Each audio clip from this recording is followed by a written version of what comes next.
bērni un jaunieši, pieaugušie un seniori aicinām pieteikties skriešanas seriālam Izskrien Rīgu, kurā šogad paredzēti 4 posmi uz AB Dambja, Arkādijas parkā, Klusajā dārzā un Lucavas salā.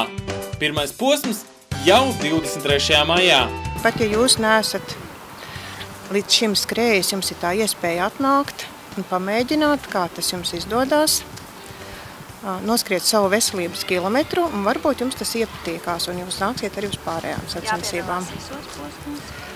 Var visādi, var piedalīties vienā posmā, un ja nepatīk neskriet vairāk, var piedalīties visos posmos, un tad ir iespēja vienkārši iegūt kā piemiņu suvenīru par to, ka jūs esat noskrējis visus posmus. Kāpēc noteikti ir jāpiedalās šajā skriešanas seriālā, vaicājām vienam no tā dalībniekiem.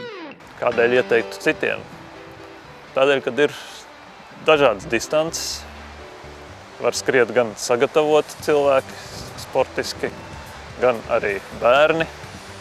Pēc bērnu skrējieniem bērniem ir vienmēr kaut kādas atrakcijas, ko izveidot, kur palikt un kur pavadīt šo laiku, kamēr vecāki skrien. Kā arī vecākiem ir dažādas distances, gan 5, gan 10 kilometri.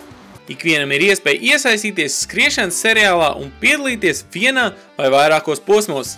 Nolikums ir pieejams īpaši šai sportiskai aktivitātei izveidotajā tīmekļa vietnē www.izskrienrigu.lv, kurā iedzīvotāji aicināti pieteikt savu dalību skrējienam.